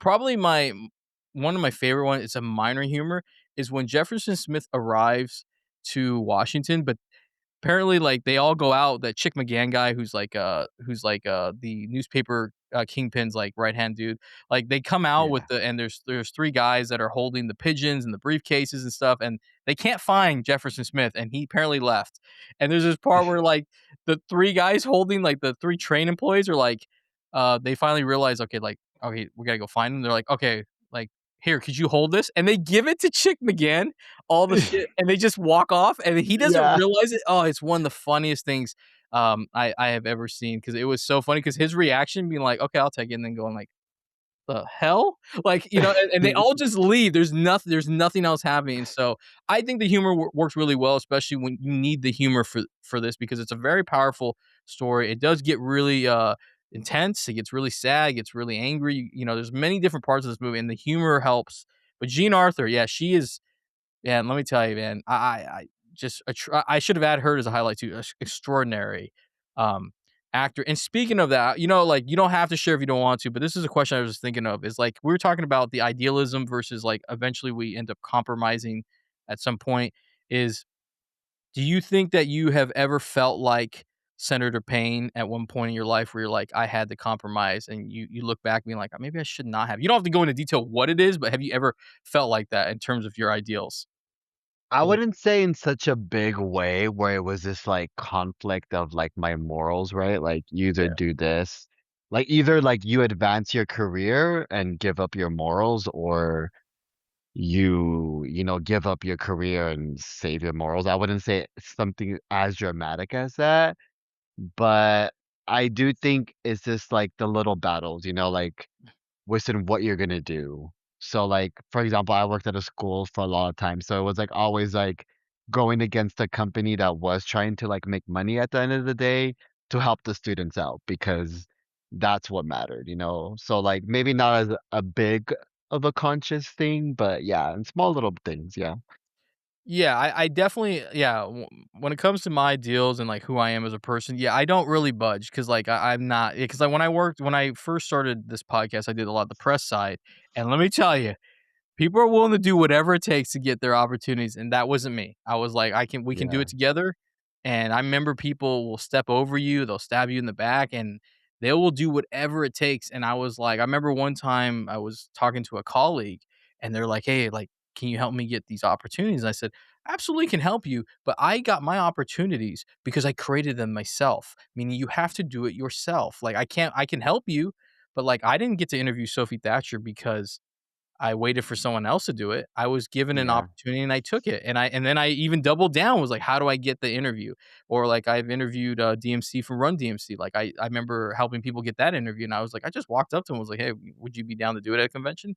And so, no, I would never compromise my character. And I think that's why you and I are on the same side as Jefferson Smith, because we're like, no, I'm not doing that. Because when you do that, that's when you lose yourself. That's when you lose a yeah. part of yourself. And there's no going back once you do that, because you're willing to go further into that. And so, I'm glad to hear that you and I are we're stand-up people. That's what matters, because in this I'm world. just very stubborn. Like I believe in my ideals and I won't budge about what I believe. But I think it's also because of movies like this. Growing up and watching movies like this, I was always like very cognizant of like wanting to be a moral person. And like I always, and maybe even more like when you're a kid, you think like, oh, if you're always a good person, good things will happen. But like, and not necessarily that that doesn't happen, like bad things will happen to you, but hey, like I'd rather have a simple, good, nice life than a bad. Like you see all the rich villain characters in movies, and I'm like, nah, I'd rather be poor and happy.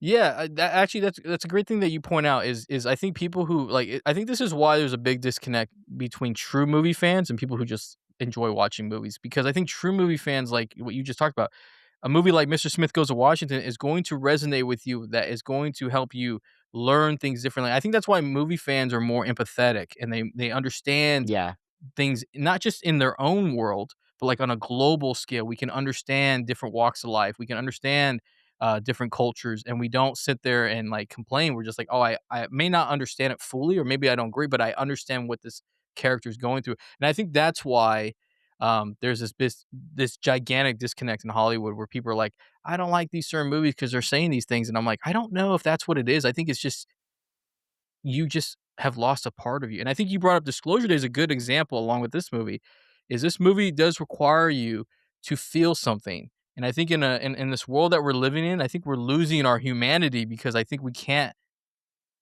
feel for others. We can't show kindness. And I think these two movies, particularly the one we're reviewing, really demonstrates what we can be if we really were just we take ourselves out of this and be like, okay, what's this person doing? And what Jefferson Smith's doing, he's like a one man crusade in this Yeah. corrupt world.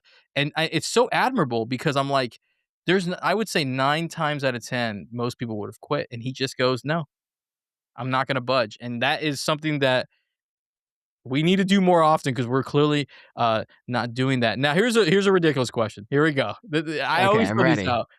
In this movie, the mayor, not the mayor, the governor of the state that Jefferson Smith will become senator, he is being told by, and let me hold on, I wrote all these characters down because I had totally forgot to do this. But Jim Taylor is the newspaper kingpin who kind of controls a lot of people in politics in the Senate. Yeah. Is he wants him to pick a guy named Horace, and then I think there's another guy, and he has this dinner with his kids, and they're telling him to pick Jefferson Smith, so he decides to do a coin flip.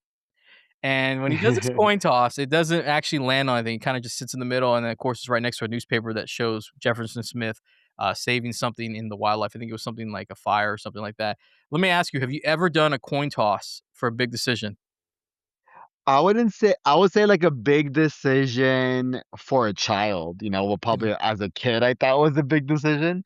But like, yeah, for things like that, I would. But I'm a believer in with the coin flip thing that it actually tells you what you really want. If you're in between two choices and you flip the coin, and it actually flips on the side and you're like disappointed by the outcome, then you realize that, hey, I actually want the other one more. So sometimes it works in that way, I think.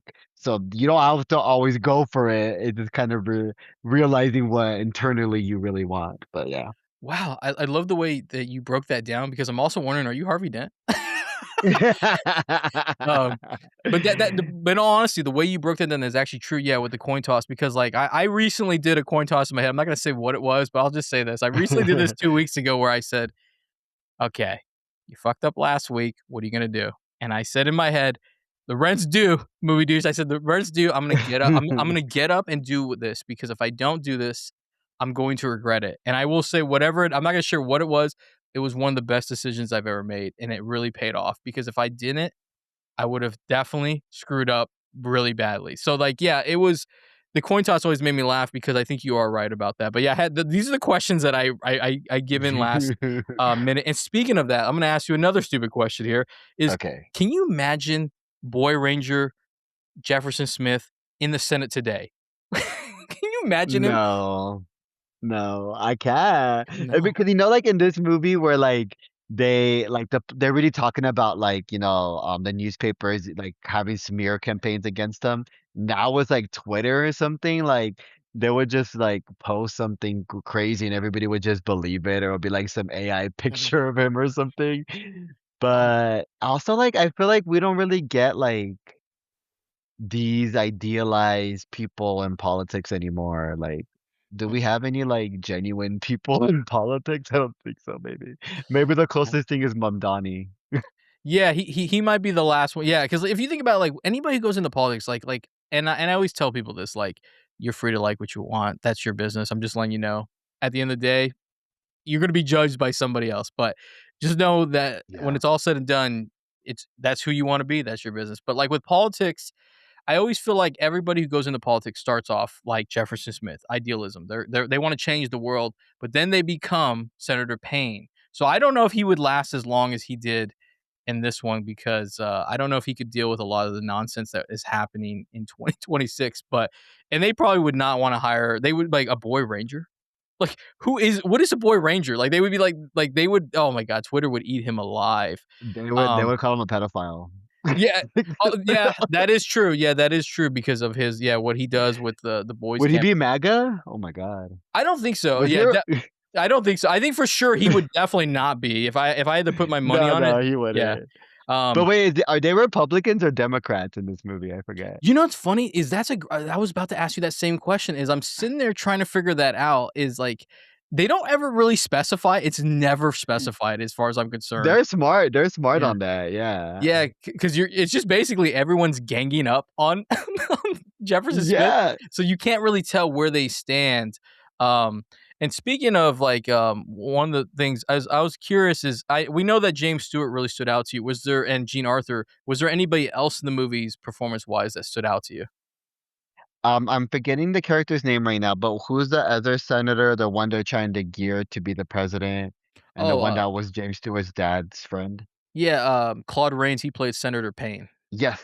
He was really good, especially because you see he's not just like a completely evil guy. Like he still has a moral compass, but he has sacrificed a lot to get where he is.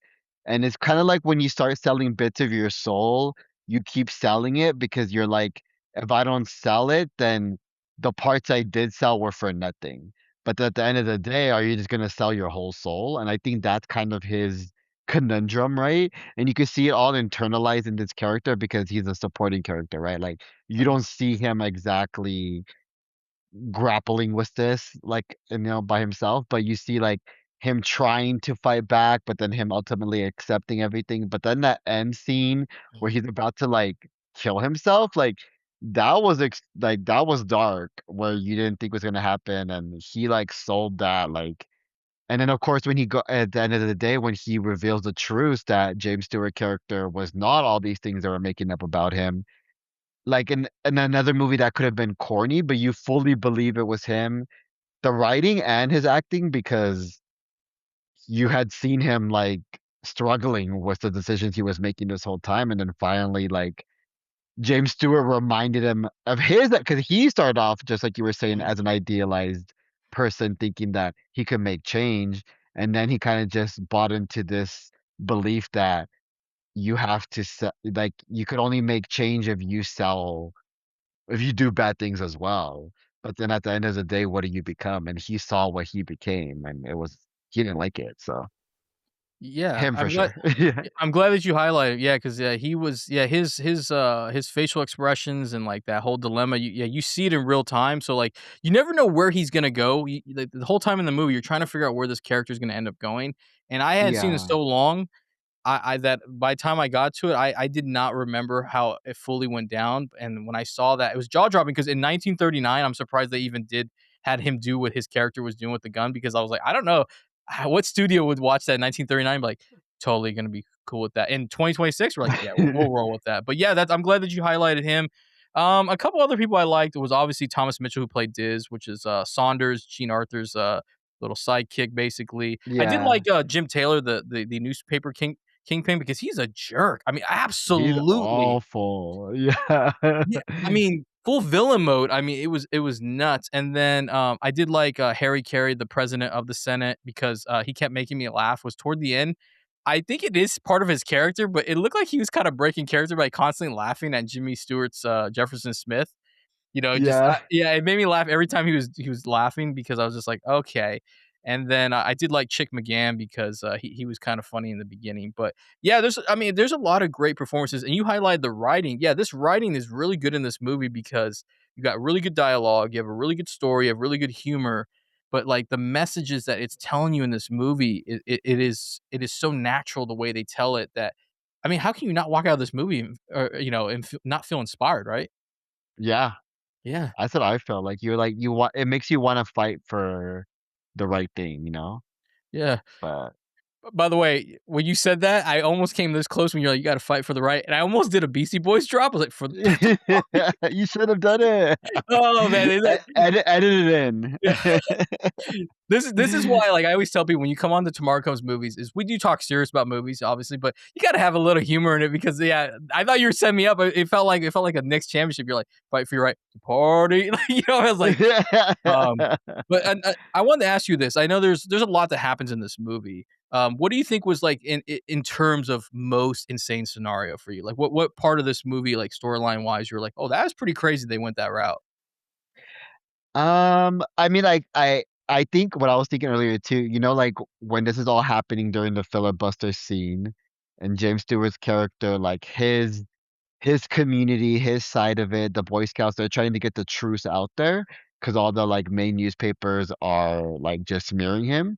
And then you have like the Boy Scouts out there with their little newspapers, and then you have like the politicians almost like run over and kill those kids. I don't think it was like ridiculous like that wouldn't happen, but I was actually surprised that the movie went there. Like, oh, okay. Actually, I'm glad that you brought up. Yeah, there's some child abuse going on here. Like at one point, I think Ma Smith calls Saunders is like they're you got to tell them to stop. They're beating up the kids, and they're not even like yeah, they're not even pretending. Like there's one point I think they smack a kid, and then that car scene you're talking about that was wild to me. I got to be honest. In 1939, that is wild because I don't even know how far they would go into 2026, but that was crazy because I'm just like guys, these are kids. Like, settle the fuck down. Like, I please. know. I was like, damn, you're really gonna kill these kids over the newspaper? Like, that's crazy. Wow, money truly is the root of all evil. Like, it really is. Because like Yeah. that kingpin was insane. Like, how much did you hate? How much did you hate? Let me get his name. Jim Taylor, the newspaper kingpin. I hated this man so badly. I hated him, but I still hate Mr. Potter more. But I did hate him so much because you could tell that he was never gonna do something right. Like you could tell, like he was just completely evil to his core. He was just greedy. He didn't care. Like he was such a like when he was like fake nice to James Stewart, and you could tell how obviously fake nice it was. I was like, ah, fuck you, you know. Yeah. And that scene you're talking about too, when he's trying to like basically like tell him like, if you go along, we can do all this for you. James Stewart sells it so well. Like, there's that shock of being like, you are. What are you trying to tell? Like, what? This is Yeah, what are you selling me here? And he just walks out because he's just like, what the hell? And that's when you realize what it means to be like what we talked about, having someone who stands firm on what they believe versus somebody who's like, whatever it takes to get whatever I want in this world. I don't give a damn about anything. That to me has always been an interesting factor in this movie. And let me see, I do have some really strange questions here. Okay, so you know what? We're gonna bounce around here. Is let me ask you about Saunders and Jefferson Smith. Clearly, Jefferson Smith is kind of smitten by Senator Payne's daughter Susan, but as hmm Saunders and Jefferson Smith kind of work together, there's this connection. And what did you think of the connection? And did you feel like that it was really organic and natural? And did you like it? yeah. I did think they had good chemistry, and I like these kinds of these older movies with like the smart dialogue, right? Because you see them like constantly bantering, and it's like typical in a way, it's like she's like the realistic girl who's like and he's like this hopeful dreamer, and they're like two opposites, but they like meet, and like she's kind of constantly making fun of him the whole time, and he doesn't even realize it, which I found that was like funny. And but yeah, I did believe it because I did like I feel like Jefferson Smith, like you really see how good of a guy he is. So you could see him winning over people like to his side. So you could see like through she's the first person you see that kind of happen to. So you could see it in her face, like she's starting to like him, and she doesn't want to like him, and I feel like she sells all of that. So yeah, I like it.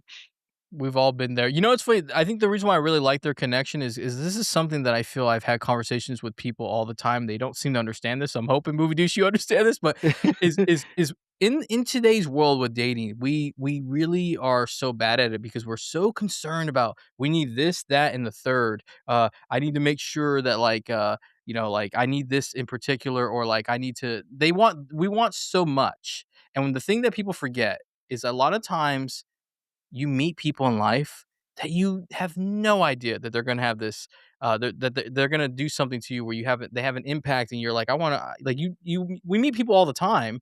I mean, I'm hoping Yeah. most people are meeting people, but like you don't realize the kind of people that are gonna end up in your life. And I think that's why I love this movie because, like you were talking about, Saunders has lost a part of herself when she came to Washington. She's compromised, and in her conversations and watching Jefferson Smith she remembers what it was like, and she sees that he's a good dude. Now, the best part about this is once again, I always tell my guys we're the worst when it comes to this because we always find out later. The girl will realize that she's into you, and then you're kind of like not understanding it for a while, and I'm just like, Yeah. I don't understand. It's a tale as old as time, Beauty and the Beast reference. But yeah, like I love their thing here, and I think that I think the best romances are the ones that you don't know. Like you have no idea, and it just happens organically and naturally, like this is, and then it might take you a while to realize it, but then when you do, it is beautiful, and that's why I always loved the Saunders and Jefferson because. It took a while for both of them to kind of figure it out, I mean, and they don't really ever really fully address it after, in this movie. We know it's most likely happens, but outside of I think Saunders writing like the PS, Diz tells me that I think I'm in love with you. That was brilliant, by the way. Yeah. Yeah, and Yeah. so you get a little romance here, and I think listen, listeners, we need to go back to this. Start striking up conversations with people, and let me tell you, the best things in life will happen is when you meet somebody you have no idea that they're gonna stick around. That's the vibe. Look, I got that's a movie dudes. That was might be the realest 15 seconds I gave somebody in this because I don't know, man. Yeah, I just feel I like agree with you though. I feel like you said like people have like a list of like the things they need in a romantic partner, and like we get so caught up in like this like perfect person we have to have, and you like like with dating sites and everything, it opens up so you're always looking for better and better, but sometimes you'll be surprised by sometimes you don't know what you want, like so yeah. yeah, this is where you come to Tomorrow Comes Movies for. Not only do you come for movie reviews, you come here because we're giving you like this. Like in all honesty, we both said something profound, in my opinion. I never give myself credit, but we're gonna give credit. We both said something profound about dating, and I think also one last thing I'm gonna tell people is please be creative, take chances, and for once in your life, give a shit. And I'll tell you, it will really change how you date in life when you start actually putting an effort. Because you're right about something you Yeah. said about better and better. And the thing is, in this movie, they make it sound like Susan is the best option, but really, for Jefferson Smith, it's really Saunders. She is truly, Yeah. and it takes a while to realize it. So I love the romance side of that. And let me ask you, as Saunders and Jefferson are working on a bill for where he wants to make a national boys camp in his state, where people, kids who are on the streets, can basically, you know, be part of this and get some tools in life and be better, learn things and go out in the world and be better people. What did you think of that bill?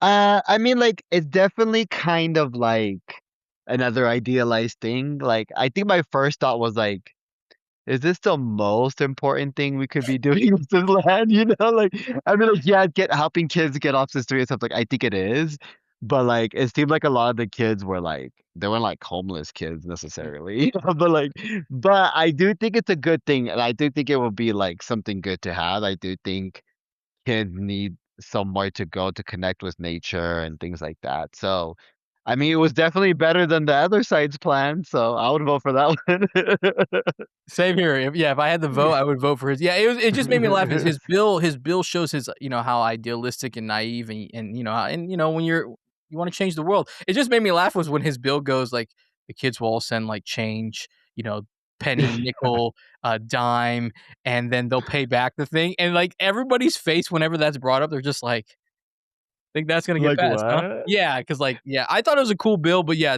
I'm sure there's some other more important. Like, why is it just gotta be your state? Like, can't it be every state? Like, you know what I mean? Let's go. Let's And get what about girls? Like, little girls need somewhere too. But okay. also, it Yeah, was funny that it was like such a boomer thing because he was like, we'll pay for it, but the country shouldn't, like America shouldn't have to pay for that. It's like they absolutely should. What do you mean? Like, but ye he was like, no, we pay for ourselves, the little kids do it. yeah. And then when they were like saying he like stole these kids like pennies and nickels, they're like, wow, he's truly evil. He steals from little poor kids. Like, It's so funny that you bring it up because yeah, the first time he talks about it, I'm like, why can't you? I was like, it's just because maybe because we're in 2026. I'm like, yeah, why is girls not being included in this? Like, what is happening here? Like, we've definitely come a long way, but I love the boomer comment because that is true. And so let me see here.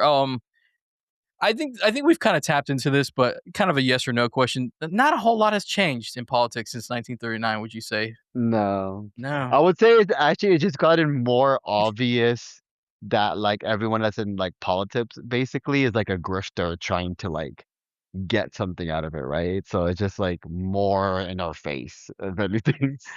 Yeah, if they thought Boy Ranger Jefferson Smith was crazy pick, wait till they see what's happening in 2026. All those people in that center be like, "What the hell? Who are we letting in here?" Like, "No, no way." You know, Imagine like him having a debate was like Marjorie Taylor Greene or something. Like and can you imagine just watching that and being like, "What is happening to us? Like, what are we doing?" Like, yeah, like, oh, it's crazy. And so, I'm gonna bounce around here a little bit here is, was there anything with the, any particular thing with the cinematography that you liked? I would say like the scenes that stick out to me is when Jefferson Smith is going to like the Lincoln Memorial and you see how it's like towering over him and like yeah, all like the shadow because he goes like, like multiple times also when he's like about to give up and everything and like it's like a little bit darker, like the lighting and everything, but it all looks so good there. Like it makes me be like, oh, like America, like Yeah. Yeah, I love that actually was one of them too. Yeah, I love that because, yeah, there's certain parts of the, inscription that's lit too, and it's so well done. It's really well shot. But yeah, those scenes where him going in that glee wonder of being like, this is the capital, and like he looks at it with with such a childlike wonder that I'm just like, I wish I could see it like you, but like I yeah. see what it is, and it's not like that in real life. One thing I want to bring up with the humor I forgot is one of my favorite parts of this movie is the montage of him punching those reporters after he gets all the You know what's so funny was that I was thinking like I kept on waiting for that to be like, oh, that was just in his imagination. He actually did it. Yes. Okay, we're on the same page. As I hadn't seen in so long that I go, okay, that can't be real. And then when he gets to that one where he chases that guy, and then they all gang up on him, the press, I was like, oh, this is real. Like he actually went and punched these guys. Like I don't blame him. Would you have punched those people? I clearly would have. Not a problem. I mean, I don't know if I would have actually done it, but I know I would want to. So like, it's kind of crazy. He just went at just like abuse tirade. I'm like, I'm just gonna knock everyone out, which is kind of like against his demeanor, right? Because he's like such a calm, nice guy. But you're on his side. You're like, yeah, punch those guys. Fuck them. Yeah, actually, it's kind of funny that you bring this up. Yeah, it really is complete opposite of his character. And also, I don't ever remember it being addressed. It never gets addressed, right? Like he It's like everybody's just like, you gotta pass. You're right. They are jerks. Like, Yeah, but it's funny that that last scene with the reporters ganging up on him, it changes everything with his character. We get this character development where they're like, "You're just an honorary pig. Like, what are you gonna do? You're not gonna do anything." And that really sets in motion his character development. Like, I want to look at all the bills that he tells Senator Payne, and he's like, let me. I want to be more involved. I want to actually do something." And I love that, even though it came from a humorous thing, but I love that he was like, "Okay, now I'm gonna take my job seriously." And of course, yeah. Payne made the wrong choice by steering him to the bill because that would only come back to haunt him. And by the way, that with the Willet, I think it was the Willet Dam. How crazy is that corruption? Right? Like that is Yeah. insane. Like, are you going along with that? You're Senator Payne. You've already compromised. Are you going along with that for that whole thing? I don't think I would. I don't like I think I would just be like, nah, this is crazy. Like this is too much. But I Yeah. mean, I guess it's crazy if over here if he's in it that far, I guess at this point he's just kinda like it's just another thing. And then they're like gearing him to be president, right? So he's like I mean, I don't have this passion to be president, so I can't relate to him, but like Yeah, I think it's interesting. We've talked about this too, like selling your soul for your dream. Like I've talked about this because we brought up I brought up La Land earlier, and I want to do movies, right? Like I can't sell my soul. There's just a part of me that's like I can't. It doesn't make sense to me. Like I can't do it because I'm like I don't. I know that I believe in karma, and I know she'll yeah. come for me with no problems with a shotgun too. So I'm like no way. But yeah, I think it's crazy that this whole movie is basically the newspaper guys and Kingpin's like, "Oh, we bought up all the land around this lake, and we want to make a dam, and we're gonna basically it's in phony names, and we're gonna sell it." And you kind of laugh because it sounds so cartoonish, but it's still relevant in today. Like we would totally hear about this tomorrow, right? We would They literally do that. They do buy the yeah. land and they do like the stocks and everything. Wait, what's your last name? Oh, what's my last name in real life? Yeah. All right, Yeah. I'm gonna edit it, but I'll tell you. And when I say it, let me explain because I have to. So my Well, you don't last have to say it all. I was just gonna say because like you're like okay. Mr. Smith goes to Washington, Oh, like Mr. What your name goes to Hollywood, like you're like this idealistic guy. You're like, oh, no, like I'm still gonna make it in Hollywood, but I'm gonna be me. So, that could be you too. You could be James Stewart. oh yeah. Like, if I almost dropped that name, that would have been like a jaw dropping moment because then I would have had to explain something. But yeah, it's funny. Is by the way, this is a good thing you brought this up. 'Cause I'm gonna leave this all in here because I don't give a damn. Is actually I actually just was talking to somebody and I'm going by the stage name of the Patrick, and the facial reaction to that made me laugh so hard. Where they're like, "Really?" And I said, "Well, if Zendaya can have one name, why can't I have two?" And they were just like, "But Zendaya sounds so awesome. Why do you have a 'the'?" And I was just like, Yeah. "Leave it alone." I was like, "It won't sound as cool if there's a movie with Zendaya and Patrick, it would not sound as cool as starring Zendaya, Patrick, but it sounds a little bit better if you go starring Zendaya and the Patrick." Like it That's sounds true. yeah, it sounds so ridiculous, but yeah, that's a good thing that you point out. Now we're gonna move over to toward the ending here. Is we're gonna talk about the filibuster. Is if you're not familiar with the filibuster, the thing about this movie is you're gonna learn a lot about politics, even though it's a very old movie. But the filibuster basically is when somebody wants to hold up the whole Senate, they have to do. I think the three rules were they have to talk, and they have to stand, and I think there's no stopping. Right? They have to just keep going until they get whatever they want. Yeah. And so in this filibuster, as we talk about this, I want to ask you, you playing yourself. So basically you are Jefferson Smith in this role, but it's really you, movie douche. It's so funny to call you that, by the way. Okay. You have to do a filibuster in this movie.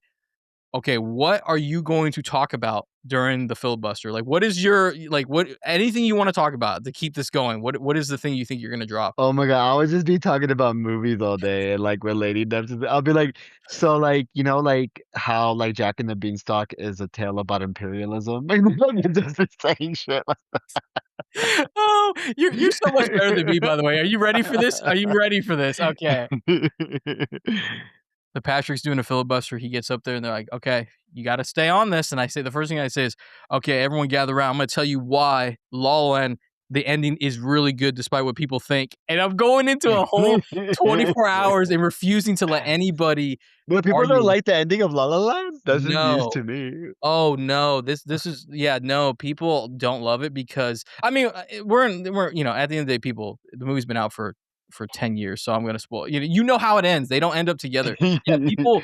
I've told this story. This is actually a true story. I'll repeat it on this. But I once brought when I was dating somebody, we had a couples friend. I brought La La Land, and they weren't into musicals, but I said you'll like this movie. I guess they weren't getting into it because of the musical. And then a friend came over, their friend came over, and they're all talking. And I'm kind of pissed off because I'm like, is it really that hard for you guys just to pay attention to this movie? Even if you don't like him, like we can just let me know when you're done. Like, can you just be quiet, right? They're Yeah. talking and they're watching it. When it's revealed that Mia married that other guy, you should have saw their I mean, you thought somebody in the room got stabbed the way they looked over with daggers, and then they're getting mad, so they all start focusing, right? They all start focusing on it, and then, when it's revealed that they don't end up together, we went into an hour conversation about how that is the worst ending possible, and I was like, "You guys don't understand. It's about dreams." And let me tell you, if you love La La Land like myself, it's heartbreaking, but it's realistic, and it's at the end of the day, they're both happy. Even if they're not together anymore, they still love each other. Like, it was crazy. They were not they like, "But he's ugly. How could she end up with him?" And I was like, and I remember making this joke to the wife of the couple's friend. I was like, "I'm ugly, okay? This if I can get Emma Stone, I'm not complaining. Like, let him have this moment, And but yeah, they Have were you seen rich actresses and who they date? They date like old millionaires. Like, look at Reese Witherspoon's boyfriend right now. movie dudes. I got to get into Hollywood because this might be the way I like. One day you're gonna see me with some actress and be like, "She's with him because he's famous." But yeah, like And you're gonna be like, "That's right." yeah. I'm gonna be like Jimmy Stewart, like, "Hey, like I'm about to do a filibuster." But yeah, that would be my filibuster is like you talking about movies, probably mostly La La Land, and then somehow like when I'm starting to kind of like kind of like get tired, I'm like, let me tell you why Star Wars, the original trilogy is the best one. They're like, "Oh my god, get the fuck out of here!" Like, you know what I mean? Yeah. Like, because they're all gonna be mine. Like, they're all gonna be prequels fans, and there's nothing wrong with the prequels, but like, it'd just be funny. But yeah, the filibuster. And then we'll get into this. What did you think of that whole like? That is the strategy. He has to do his filibuster. What did you think of that particular section of the ending? I thought it was so interesting because like you said, like they talk a lot about politics and it's very like it's like schooling you. Like a double feature of this and that like School of Rock, how to pass a bill. Like that could be a good double feature for kids in school. But yeah, like I liked that was very informative, but also like the first time I saw it, like I was like, what's he gonna do? And then he does this, and you're like, wait, is this gonna work? And it's really just like a delay, right? To like Mhm. try to get the truth out there. So like it's such an interesting tactic, but like it's one that like really works for this movie. Like it's kind of perfect. Yeah. Actually, I don't know why I should have said with my filibuster, I could have just podcasted for 24 hours. I could have just Yeah. I could have literally done Yeah. that. Like I could have literally talked about law. I don't know. I'm gonna take that. I'm gonna say I'm gonna podcast. But yeah, like the filibuster. And truth be told, Saunders is really the one that comes in clutch because she has to She's the direct him. MVP, yeah. Yeah, she has to direct him because if not, and also the president of the Senate is also another MVP because he's allowing this because he has not been fully corrupted. He's like, okay, like let's see, he's still a member of this. So here we go. And then right before we get into talking about the end, let's go back a little bit. Is Senator Payne basically betrays Jefferson Smith, who idolizes him because his father was friends and he thinks he's this really good senator, betrays him by saying Jefferson Smith bought land around the Willow Dam under a phony name after he's sworn in. I want to expel him. What did you think of that betrayal and how heartbreaking was that for you? It was I think the first time I watched it, I was pretty surprised. This time maybe not as surprised, but it is like it's like a dagger right in the back. And you see like James Stewart's face when he hears that, and you see like the pain and that like because Mhm. that was like the last thing, like he had lost faith in so many people and in the system. But this was like the last straw, like the guy that he always kind of looked up to, that he felt was like a family friend and like he did that to him, like I was like, you're just like so pissed at Senator Payne right there. You're just like, how could you do that? Yeah, I Y- hate that. Yeah, yeah. This is so weird when I bring this up, but I got into Scarface mode where like Tony's looking at Gina when she's with that guy in the Babylon Club. Like I see him and I hear the music Yeah. and I'm like, he's gonna get murked right now by me, like, because like that really upset me because yeah, like everything, like James Stewart sells it so well, like he's defeated, and then they do this committee where Payne doubles down on it, and Yeah. it's like the final nail in the coffin where like Jimmy Stewart's Jefferson Smith just gets up and he just leaves because there's nothing for him to say, which leads into that filibuster. So now we're gonna go into the full ending of this, and overall what'd you think of the ending, and did you like how it basically navigated toward that conclusion? Yeah, like I think how I said earlier, like everything was just showing like him filibustering, Gene Arthur helping him, but then everything going on was like the publications, and you're seeing how they're like corrupting the media, and then you see like the Boy Scouts, and I just found that all very interesting and educational for people that are not aware of it or younger like kids, because it is talking about how like who really controls America and makes the laws and all these things is not politicians, right? The Mm, president doesn't have the ultimate power. It's the rich people that have the money to buy the laws they want that only like help themselves. And you see all of this corruption, everything within this. Like you literally see no way out for James Stewart by the end. You're like, literally, what? There's nothing he could do. It's mm, literally only Senator Payne having like this like moment of conscience, like which in real life I don't think he would have done, but yeah, in this movie you see why, because James Stewart is reminding him of himself, right? And mm, also he was so he was so close with his father that he's feeling like that weight on his heart of betraying James Stewart. So like mm, all of this like is perfectly orchestrated, like all the emotions are there, and like you have these highs and lows because you're like, oh yeah, the Boy Scouts are doing it, James Stewart's gonna get it, and then you see them like almost run over those kids, and you're like, wow, like literally how could he get out of this, you know? So I feel like all the tension rises perfectly. It's like all calibrated this right. Yeah, I didn't remember it, so I'm like, "How is he gonna get through this?" I mean, it's getting to the point where, Yeah. like that tunnel thing that he talks about, like how, like, you like, treat life like coming out of a tunnel. Like, it's like one giant tunnel where you're like, "Okay, is where's the light? Because it's not happening." And then, like and also, like, the way the newspapers and the billboards and the protests I mean, they gave social media a run for its money in 1939, how quick they were, by the way. Like, they were into Yeah. overtime, but yeah, like, that whole tunnels thing he talks about That child labor, those kids were, like, sleeping on the presses. yeah, I mean, they almost died for Boy Ranger Jefferson Smith, but, like, yeah, like that tunnel quote that he told Saunders about, like, looking at the world through, like, treat every day like coming out of a tunnel and just appreciating nature and life. We finally get there, and it was crazy. It was when he started pleading with Claude Rains as Senator Payne, like, I could feel that actual pain, I could feel the Yeah. conflict within I didn't think the gun thing was really gonna happen either, like, I know we talked about it, but yeah, that gun thing was pretty, wild, but at the same time, it really showed you that Payne had finally, like, he's finally hit a limit, and I thought it wrapped up really nicely, at the end, the way they're carrying him and, like, everything's good, and then you just I love these kind of movies because they leave you to kinda figure out how we kinda know where it goes, but, like, this is where you can fill in the blanks based off of how you feel about the movie. Like, what do I think happened after it? You know what I mean? Like, and so I love this movie, and I'm glad that you chose it. So here we go. This is where it comes down to. Out of Okay. 100%, what would you give Oh. Mr. Smith Goes to Washington? Yeah, I do these percentages. I'm always curious to know where people go. Um, So, it's interesting because, like, my letterbox score, I give it 5 out of 5. mhm. So you would think that should be 100%, but is any movie 100%? So I would say 98%. We are in sync. Yeah, I've yet to give a movie. The highest movie I gave is Hard Boiled, which was 99. I gave Roman Holiday, I think 96. I would give this a 90. I think it's a near perfect film. And to me, a movie from 1939 that can still feel as relevant, that can still move you and make you feel something and really make you ponder life and especially for us living in America, I think that is a timeless movie. So yeah, I 98 is great for us. And so here's where here's some is this one of the like in your opinion, is this one of the greatest political films of all time?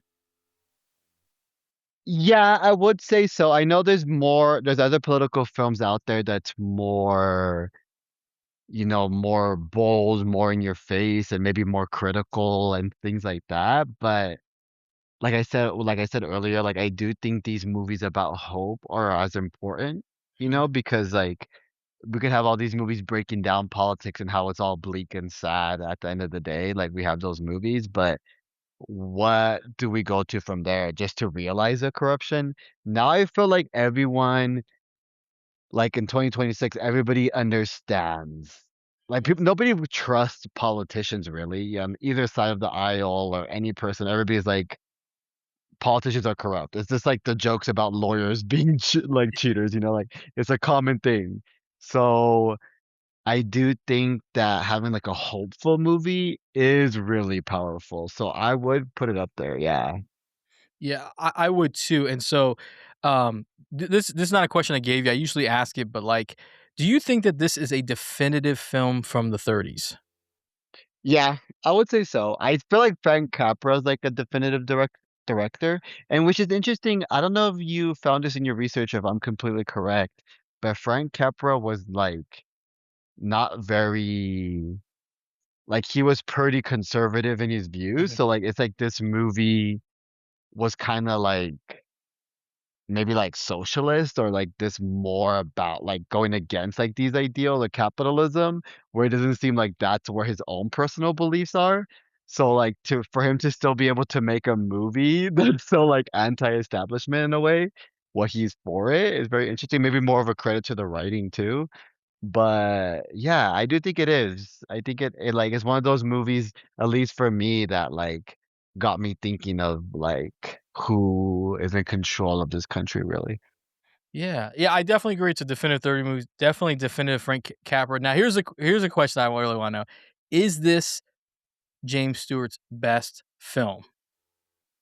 No, I will still be It's a Wonderful Life for me. And I also I love like all his Hitchcock movies. Like Mm. Rear Window is my favorite Hitchcock movie, so it's up to I would say top five, but not one or two.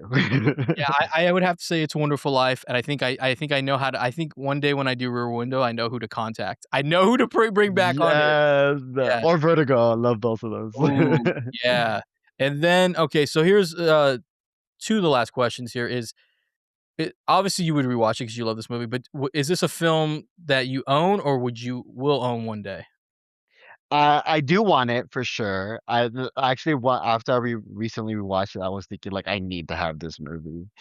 But yeah, it's a movie I feel like I could watch like once a year. Oh yeah, I thanks to you, I think I'm gonna have to. So yeah, I actually bought this book version of it last year. I don't even know if I posted it, but yeah, I bought it because I was worried it was gonna go out of print, and then I saw this book Yeah. version and I was like, "Oh yeah, so yeah, I own it and I definitely would definitely rewatch it." Now, here's the question of why it's in the movie series Hidden Gems of Cinema because it is one of the greatest films ever. Everyone knows this. But the question is why has Mr. Smith Goes to Washington become a hidden gem of cinema in 2026? Like what do you think why do you think it's kind of fallen like it's not as popular as it was? Like what do you think happened to it? I mean, I think a part of it is just like older movies, like there's only a certain amount of classics that people still like kind of talk about just because they're in the lexicon and there's like jokes about them or like the lines are so, iconic in that way. And Mr. Smith Goes to Washington. I think that a lot of people would view this movie as maybe too innocent or too naive in itself, like just like, the Mr. Smith character. So they kind of like say like, oh, the lesson here, like, yeah, duh, like millionaires are in charge and like things like that. I feel like I don't think if you just like say that like on paper, people are gonna be like, whatever. But in the experience of the movie, it's different, But I think people kind of see this movie as more naive than anything. I think that's actually a really that is definitely a good point. Yeah, I think it's something also you said about it being dated. I think why the reason why it's become a hidden gem of cinema, excuse me, is that I think it just people look at this and go like 1939. What am I going to gain from watching this? I think you will find Yeah. out that it is extremely relevant. But I think I think what it comes down to is the dated, and then I think you're right. I think a lot of people who would digest this for the first time will complain about how it is a little too earnest in many ways, but I think that's what makes the film brilliant because of what something you said about Disclosure Day and this movie is like hope. Like we need more hope and we need more people dreaming and willing because that's the way the world changed. If the world will never change or our country Yeah. if we don't have hope and dreams. So like I don't know what to tell these people and also being able to stand up. And so yeah, I hope that one day that this film will emerge again and it'll pop up and people like that is a movie that everyone talks about on film Twitter. Because let me tell you, film Twitter is awesome. I love being a part of it. But my God, I never knew how much people talked about Blowout, Thief, or To Live and Die in LA or Paris, Texas. The way they're talking about it, you thought everybody watched those movies. And I can tell you in real life, nobody's heard of any of those movies. I would say actually like even Blowout To Live and Die in LA, like To Live and Die in LA I saw for the first time like 6 months ago. So yeah. Yeah, yeah. And by the way, as we do this episode, I just put out my episode of To Live and Die in what is happening here? To Live and Die in LA. I'm getting tongue tied over. I would not make the filibuster. But that wraps up Mr. Smith Goes to Washington and Edwin Movie Douche. I cannot thank you enough. This was one of my I really needed to have a conversation with somebody that loves movies. I needed to get my batteries recharged. Yeah. I feel like Jefferson Smith. I'm ready to go outside. It's only gonna last 5 seconds, but I'm ready to go out there and conquer the world. I can't thank you enough for coming on here because I will pull back the curtain. When I reach out to people and some people and people will be like, I'll get back to you. I'm so used to Hollywood press side of dealing with that when they're like, you know what, we'll circle around back to you. I know what that means. That means we're not coming back. So I didn't know if you were really gonna come on, but I'm so glad that you ended up reaching out because the best part about this whole podcast is really getting to talk to people like yourself who love movies because I feel like I feel like I hope and dream that I can find people in this world who have the same passions as me and they can come on and talk about this. And this was an absolute pleasure for me on my end. And you're like, this was the worst I've ever experienced. Never contact me again. No, I thought this was fun too. Like just like you said, like I don't have too many friends that I could like yap about movies for like over an hour like we have, or like almost 2 hours, and people are gonna be like, okay, I get it. Like next topic. So like yeah, I would love to do this again. Let me know when you ever wanna chat again after your little hiatus. Yeah, thank you for bringing that up. Yeah, and if people want to follow you, it's so weird to say this, but movie douche. If people want to follow you, where can they go? Yeah, I have a Twitter or a letterbox, both, at Movie Douche. And you'll see my icon on Letterbox is Tom Cruise with the eyes wide shut mask. And then it used to be on Twitter. I changed my profile picture right now, but I'm right now bald Timothy Chalamet in Dune 3. So if you ever want to read long movie reviews on Letterbox, I'm your guy. Come follow. By the way, how funny it'd been if James Stewart, when he's supposed to go to that party with Susan, he ends up at the Eyes Wide Shut party accidentally. That's the truth. That's what will happen in real life. Exactly. But yeah, thank you so much, and we will definitely see you again, movie douche. Yeah, okay. Have a good one. Thanks for inviting me. Thank you so much, Edwin, aka Movie Douche. I love saying that, for coming on to the podcast. And I really have to say that I really appreciate you coming onto the show. But also, I was in that kind of a weird period where I was ready to go on a hiatus, and like, but I need to recharge my batteries a little bit. And talking movies with you was an absolute pleasure, especially because of the fact that I was able to tackle a film that we both truly adore, and it was a classic Hollywood film, my oldest film I've ever reviewed on the podcast, and that includes both versions of this podcast. And so, thank you to Edwin, and I believe we'll be seeing Movie Deuce back on the podcast very soon. I'll just say that, and of course, please follow him on Letterboxd and Twitter. He is truly one of the coolest people I've met, and it's been an absolute pleasure. So that wraps up this episode. So thank you so much for tuning in to this episode of Tomorrow Comes Movies. And if you haven't already, wherever you're listening to it on podcast app wise, make sure you're hitting the follow. And if you're on the YouTube side of it, make sure you hit the subscribe button and hit the bell notification to stay up to date when new episodes drop. But if you really want to get ahead of everything, please follow us on social media at TOC Movies on TikTok, Instagram, Threads, Blue Sky, and Twitter. And I need to revive some of these accounts. I've been kind of MIA. I got to start posting clips again. But yeah, you can go there, and I tease new episodes, except this one did not get teased just because I was on a crunch time here. But yeah, I tease things. And if you want to share that you're listening to the episode, or you want to give feedback or even talk to me, you're always welcome. And we'll be back with more hidden gems of cinema, hopefully some more new movie releases, the action series as well, and maybe some other surprises. So, I almost forgot. I didn't give any of the links for these social media. I just told you the handle, or podcast apps and YouTube. If you want to find all those apps, links, go to the description of this show and hit the link tree. And it's also available wherever you find us. If you find us on social media, or everywhere, that link tree, hit it. It'll take you to every link available, and you don't have to type anything, just click it. It'll take you where you got to go. So yeah, definitely hit that up. And that about wraps it up. I am the Patrick, your host. Until next time, stay tuned for another episode of Tomorrow Comes Movies.